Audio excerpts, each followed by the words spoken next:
Hello guys, പുതിയൊരു വീഡിയോയിലേക്ക് എല്ലാവർക്കും സ്വാഗതം. അപ്പോൾ എക്സാം ഒക്കെ കഴിഞ്ഞ് എല്ലാവരും റിലാക്സ് ആയിട്ട് ഫ്രീ മൈൻഡായിട്ട് ഇരിക്കുകയെന്ന് വിചാരിക്കുന്നു. പക്ഷേ നിങ്ങൾ അത്ര ഫ്രീ മൈൻഡിലൊന്നും അല്ല, അത്ര റിലാക്സ്ഡ് ഒന്നും അല്ലെന്ന് എനിക്ക് കൃത്യമായിട്ട് മനസ്സിലായി. കഴിഞ്ഞ കുറച്ച് ദിവസങ്ങളിലായി ഒരുപാട് പേര് മെസ്സേജ് അയക്കുന്നുണ്ട്, സാർ എന്താവും സാർ, ഇത്ര മാർക്ക് കിട്ടുമോ ഇല്ലയോ സാർ, എന്താവും ഇതിൻ്റെ ഫെയ്റ്റ് സാർ, ടോട്ടൽ കുറഞ്ഞ എക്സാം എങ്ങനെയായിരിക്കും, എക്സാം ബാക്കിയുള്ളവർക്ക് ഈസി ആയിരുന്നു എന്നൊക്കെ പറഞ്ഞ് ധാരാളം എൻക്വയറീസ് എനിക്ക് കമൻസ് ആയിട്ടും മെസ്സേജ് ആയിട്ടും കിട്ടുന്നുണ്ട്. ഗൈസ്, എനിക്കിപ്പോൾ മനസ്സിലായി നിങ്ങൾ എല്ലാവരും നല്ല പിരിമുറുക്കത്തിലാണെന്ന് മനസ്സിലായി. എക്സാം എന്താവും, അല്ല എക്സാം എന്തായി, റിസൾട്ട് എന്തായി എന്നൊക്കെ പറഞ്ഞ് ധാരാളം നല്ല പിരിമുറുക്കത്തിലാണെന്ന് മനസ്സിലായി. ഗൈസ് റിലാക്സ്, എനിക്ക് ഒന്നാ പറയാനുള്ളൂ, ഗൈസ് റിലാക്സ്. നിങ്ങളെ കൊണ്ടാവുന്നല്ല നിങ്ങൾ ചെയ്തു ഇല്ലേ, നിങ്ങൾ കൃത്യമായിട്ട് വർക്ക് ചെയ്ത് നിങ്ങൾ ആ എക്സാം എഴുതി. ഇനിയും നിങ്ങളുടെ കൺട്രോൾ ചെയ്യുന്ന ആ സാധനം വിട്ട് കഴിഞ്ഞു ഇല്ലേ, അത് പോയി. ഇനി നമുക്ക് വരുന്ന പോലെ കാണാം. ഓക്കെ, നമ്മൾ പൊതുവെ മനുഷ്യന്മാർക്കുള്ളൊരു പ്രധാനപ്പെട്ട ഒരു പ്രശ്നമെന്നൊന്നും ഞാൻ പറയുന്നില്ല, നമ്മുടെ മെന്റാലിറ്റി എങ്ങനെയാണ്, നമുക്ക് തോൽവികൾ അക്സെപ്റ്റ് ചെയ്യാൻ നമുക്ക് കുറച്ച് ബുദ്ധിമുട്ടാണ്. നമുക്ക് എല്ലാവർക്കും വിജയം, വിന്നിങ് ഭയങ്കര ഇഷ്ടമാണ്, ജയിക്കുക എന്നുള്ളത് എല്ലാവർക്കും ഭയങ്കര ഇഷ്ടമാണ്.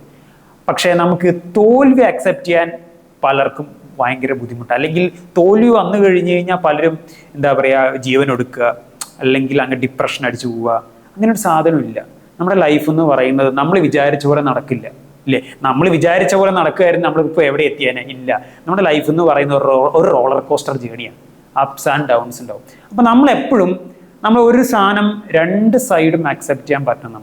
ഓക്കെ, നമ്മളെല്ലാവരും എക്സാം എഴുതുന്നു, നമ്മളെല്ലാവരും ക്രിക്കറ്റ് കളിക്കാൻ പോകുന്നു, ഫുട്ബോൾ കളിക്കാൻ പോകുന്നു, എല്ലാവരും ജയിക്കാൻ വേണ്ടി തന്നെയാണ് ഇല്ലേ. നമ്മളൊരു ദിവസം കളത്തിൽ ഇറങ്ങി നമ്മളൊരു കാര്യം ചെയ്യേണ്ടത് അത് ജയിക്കാൻ വേണ്ടി തന്നെയാണ്. പക്ഷേ ആ ദിവസം എല്ലാ ദിവസവും നമുക്ക് അനുകൂലമാവാൻ സാധ്യതയില്ല.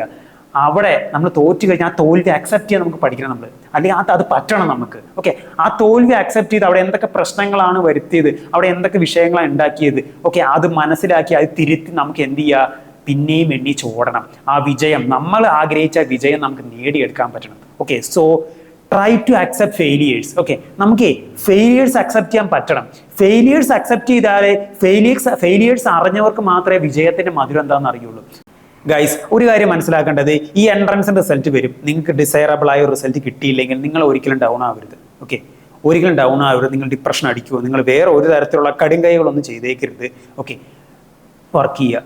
എന്താണ് നമുക്ക് ഒരു തെറ്റെന്ന് മനസ്സിലാക്കി നിങ്ങൾ പിന്നീട് വർക്ക് ചെയ്യുക. ഞാൻ ഇപ്പം മുന്നേ പറഞ്ഞിട്ടുള്ള കാര്യം, നമ്മൾ ഈ സാധനം ആത്മാർത്ഥത ആഗ്രഹിച്ചാൽ അത് ഇന്നല്ലെങ്കിൽ നാളെ നമ്മുടെ അടുത്ത് തന്നെ വന്നെത്തും, ഒരു സംശയമില്ല.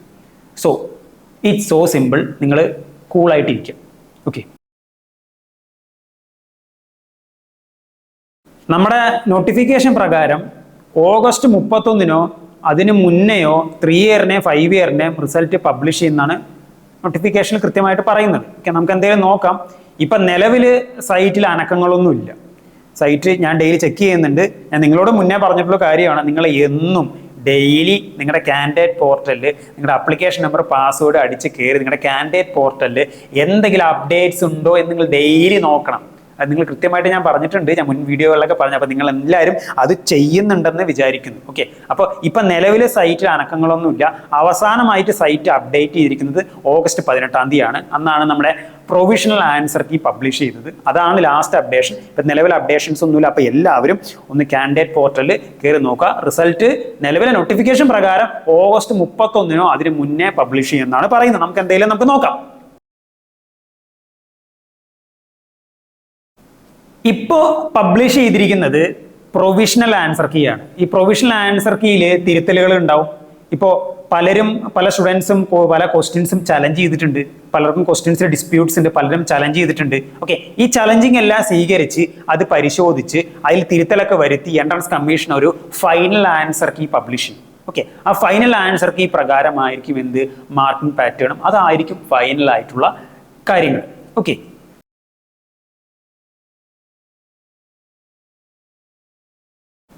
Sir general category 150+ above government കോളേജിൽ LLB കിട്ടുമോ?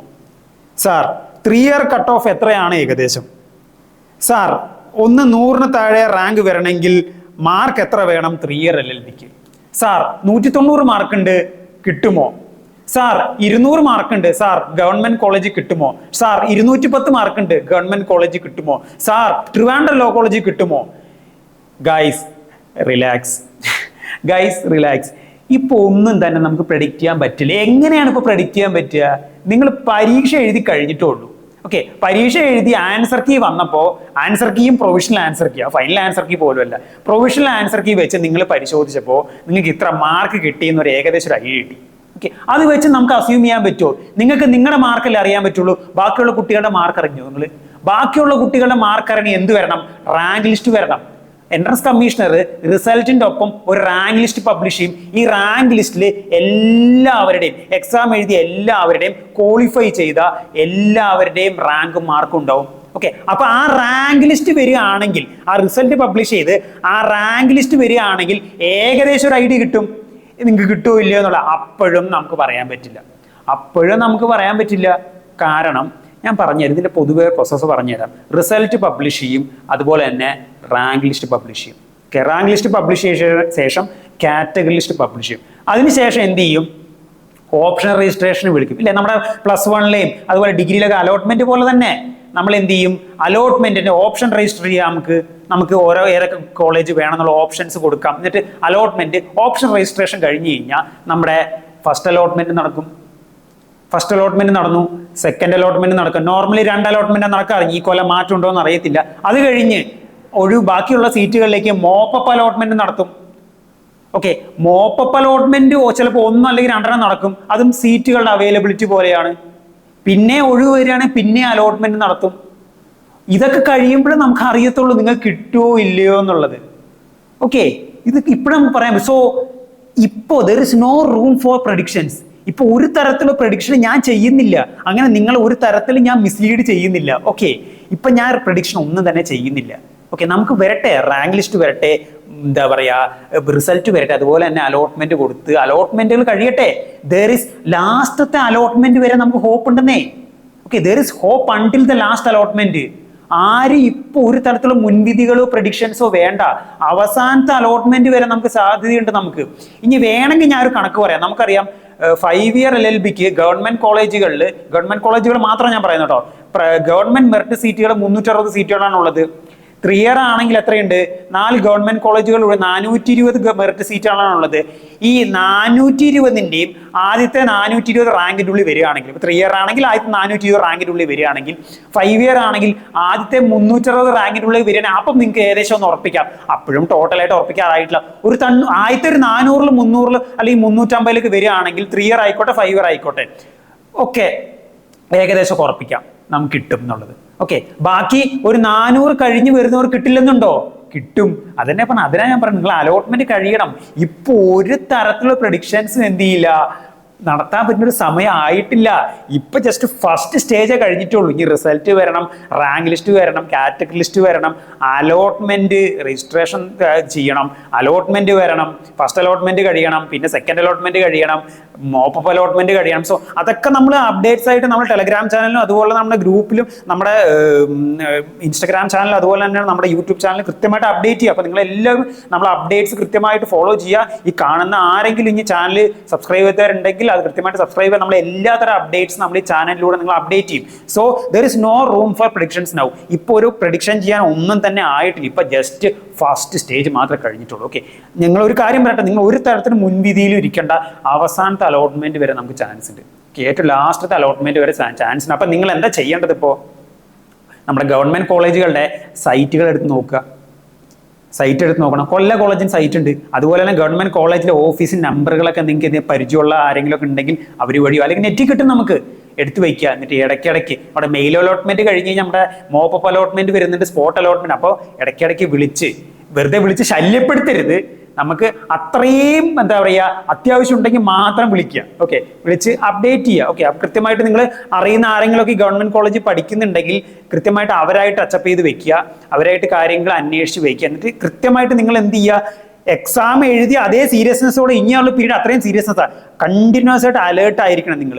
അഡ്മിഷൻ പ്രോസസ് എന്ന് പറഞ്ഞാൽ അത്രയും ഇമ്പോർട്ടൻറ്റ്. നമ്മൾ കൃത്യമായിട്ട് ജാഗ്രത പാലിച്ചില്ലെങ്കിൽ നമ്മുടെ സീറ്റ് അങ്ങോട്ട് പോകും നമ്മൾ. അപ്പോൾ ഇപ്പോൾ there is no room for predictions. Okay, അപ്പോൾ ഇനിയും ആരും തന്നെ ചോദിക്കരുത് ഇത്ര കിട്ടിയേ കിട്ടുമോ എന്ന് ചോദിക്കരുത്. ഓക്കെ, അത് ചോദിക്കാനുള്ള സമയമാകുമ്പോൾ നിങ്ങൾ ചോദിച്ചു. റാങ്ക് ലിസ്റ്റൊക്കെ കഴിഞ്ഞ് അലോട്ട്മെന്റ് ഒക്കെ ഒരു ലെവലിലാകുമ്പോൾ നിങ്ങൾ ചോദിച്ചു, ഞാൻ പറഞ്ഞുതരാം. ഓക്കെ, ഇപ്പം ഞാൻ കമന്റ് ഇടുന്ന എല്ലാവർക്കും കൊടുക്കുന്ന റിപ്ലൈ ആണ്, ഇപ്പോൾ ഒന്നും പ്രെഡിക്റ്റ് ചെയ്യാൻ പറ്റില്ല. Let the rank list and result B published. Okay, so അതിൽ ഒഫൻസ് ഒന്നും വിചാരിക്കേണ്ട. കാരണം എനിക്ക് വെറുതെ നിങ്ങളെ മിസ്ലീഡ് ചെയ്യാൻ ഒരു തരത്തിലുള്ള ഉദ്ദേശം നൽകാം. നമ്മൾ ചാനലാണ്, അത്യാവശ്യം 10,000-2,500 സബ്സ്ക്രൈബേഴ്സ് ഉള്ളതാണ്. നമ്മൾക്ക് ഒരുപാട് പേര് നമ്മളിത് കണ്ടിട്ട് നമ്മളെ വിലയിരുത്തുന്നത്. ഓക്കെ, ഞാനൊരു സാധനം വിട്ട് പറഞ്ഞ് അതെന്തെങ്കിലും നിങ്ങൾക്ക് ദോഷമായി കഴിഞ്ഞാൽ അത് എൻ്റെ ക്രെഡിബിലിറ്റീനെ അഫക്റ്റ് ചെയ്യുന്നത്. ഓക്കെ, ഞാനൊരു അഭിഭാഷകനും കൂടിയാണ്. അപ്പോൾ നമുക്കത് നമ്മുടെ ഒരു ക്രെഡിബിലിറ്റി, നമ്മുടെ വിശ്വാസ്യതയും കൂടെ അഫക്റ്റ് ചെയ്യുന്ന ഒരു കാര്യമാണ്. ഓക്കെ, അപ്പോൾ സോ നോ പ്രഡിക്ഷൻസ് ചെയ്യാൻ ടൈം ആകുമ്പോൾ നമുക്ക് ചെയ്യാം. പിന്നെ എനിക്ക് തോന്നിയൊരു കാര്യം എന്താ വെച്ച് കഴിഞ്ഞാൽ, അത് ഞാൻ ഒരു ഓപ്പൺ ആയിട്ട് ഞാൻ പറയാം, ഞാൻ ഒരുപാട് പിള്ളേരായിട്ട് സംസാരിച്ചപ്പോൾ എനിക്ക് തോന്നുന്നത് വെച്ച് കഴിഞ്ഞാൽ ഒരു 150 above ഒക്കെ ഒരു സേഫ് സ്കോർ ആയിട്ട് എനിക്ക് തോന്നുന്നത്. ഓക്കെ, നമുക്ക് നോക്കാം. തരും, ഞാൻ പറഞ്ഞില്ലേ, നമുക്കതൊന്നും ഇപ്പോഴൊന്നും പറയാൻ പറ്റുന്ന ഒരു സാഹചര്യമല്ല.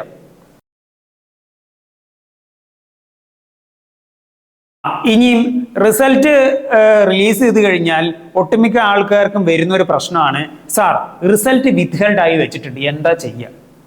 ഓക്കെ, റിസൾട്ട് വിത്ത്ഹെൽഡ് ആയി നമുക്ക് എന്താ ചെയ്യാൻ പറ്റും? നമുക്ക് എപ്പോഴാണ് റിസൾട്ട് വിത്ത്ഹെൽഡ് ആവുന്നത്? നമുക്കറിയാം, നമ്മൾ ആപ്ലിക്കേഷൻ കൊടുത്ത സമയത്ത് ഒരുപാട് സർട്ടിഫിക്കറ്റ്സ് നമ്മൾ അപ്ലോഡ് ചെയ്തിട്ടുണ്ട് ഇല്ലേ? നമ്മൾ റിസർവേഷൻ സർട്ടിഫിക്കറ്റ്സ് അപ്ലോഡ് ചെയ്തിട്ട് മറ്റ് രേഖകളൊക്കെ നമ്മൾ അപ്ലോഡ് ചെയ്തിട്ട് ആ അപ്ലോഡ് ചെയ്ത രേഖകളിൽ എന്തെങ്കിലും പ്രശ്നങ്ങൾ വരുമ്പോഴാണ് നമ്മുടെ റിസൾട്ട് പിടിച്ചു വെക്കുന്നത്. വിത്ത്ഹെൽഡ് ചെയ്യുന്നതാണ് പിടിച്ചു വെക്കുന്നത്. ഓക്കെ, അപ്പൊ നിങ്ങൾ റിസൾട്ട് വിത്ത്ഹെൽഡ് ആയിക്കഴിഞ്ഞാൽ നിങ്ങൾ വിത്ത്ഹെൽഡ് ആണെങ്കിൽ നിങ്ങൾ വെറീഡ് ആവണ്ട, പാനിക് ആവണ്ട, നേരെ കാൻഡിഡേറ്റ് പോർട്ടലിൽ പോവുക, അവിടെ മെമോ ഒന്ന് കിടക്കണ്ടാവും. ഓക്കെ, ഈ സർട്ടിഫിക്കറ്റിൽ എന്തെങ്കിലും പ്രശ്നങ്ങൾ വരുമ്പോൾ നമ്മുടെ കാൻഡിഡേറ്റ് പോർട്ടലിൽ മെമോ ആയിട്ട് വന്ന് കിടക്കും. ആ മെമോ എന്താണെന്ന് നോക്കുക, ആ മെമോ എന്താണ് പ്രശ്നം എന്ന് കൃത്യമായിട്ട് അതിൽ പറയും. അവിടെ തന്നെ അത് അപ്ലോഡ് ചെയ്യാനുള്ള ഓപ്ഷനും കൊടുത്തിട്ടുണ്ട്. ഓക്കെ, അപ്പോൾ ഇപ്പോൾ 10th സർട്ടിഫിക്കറ്റ് ആണ് പ്രശ്നമെങ്കിൽ എന്ത് ചെയ്യുക, ആ ടൈപ്പ് ചിലപ്പോൾ ക്ലിയർ ഇല്ലെന്നായിരിക്കും. അപ്പോൾ തന്നെ അവിടെ ക്ലിയർ ആയിട്ട് എന്ത് ചെയ്യുക, അവിടെ അപ്ലോഡ് ചെയ്യാനുള്ള ഓപ്ഷൻ അത് അപ്ലോഡ് ചെയ്ത് കഴിഞ്ഞാൽ നമ്മുടെ റിസൾട്ട് വിത്ത്ഹെൽഡ് ചെയ്ത് റിസൾട്ട് എന്ത് ചെയ്യും, റിലീസ് ചെയ്യും. അപ്പോൾ റിസൾട്ട് പിടിച്ചു വെച്ചു എന്ന് വിചാരിച്ച് ആരും ടെൻഷൻ ആവണം. അത് പെർമനന്റ് ആയിട്ടുള്ള ഒരു കാര്യമല്ല, അത് ഇങ്ങനെ ഒരു പ്രശ്നം ഉള്ളതുകൊണ്ടാണ്. അപ്പൊ അത് കാൻഡിഡേറ്റ് പോർട്ടലിൽ കയറി ആ മെമോ ക്ലിയർ ചെയ്ത് കഴിഞ്ഞാൽ നമ്മുടെ റിസൾട്ട് റിലീസ് ചെയ്യും. ഓക്കെ, പ്രശ്നങ്ങളൊന്നുമില്ല. പിന്നെ നമ്മുടെ റാങ്ക് ലിസ്റ്റിൽ പേര് വരണമെങ്കിൽ, റാങ്ക് ലിസ്റ്റിൽ നമുക്ക് ഇടം പിടിക്കണമെങ്കിൽ നമുക്കറിയാം 10% മാർക്ക്, 360-ന് 10% എന്ന് പറയുന്നത് എത്രയാ, 36 മാർക്ക്. ജനറലും അതുപോലെ തന്നെ SC/BC കാൻഡിഡേറ്റ്സ്, OBC ആണ്, ജനറൽ OBC കാൻഡിഡേറ്റ്സിന് 36 മാർക്ക് വേണം. ഓക്കെ, മിനിമം മാർക്കാണ് പറയുന്നത്. ഈ മാർക്ക് കിട്ടിയ ഗവൺമെന്റ് കോളേജ് കിട്ടുന്നല്ല ഞാൻ പറയുന്നത്.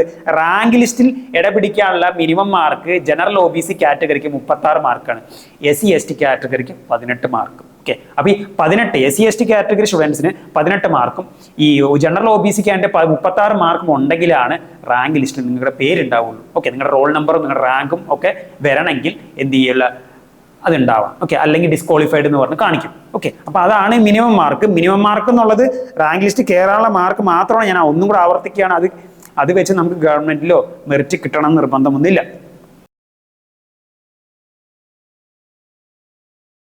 എന്താണ് ഈ കാറ്റഗറി ലിസ്റ്റ്?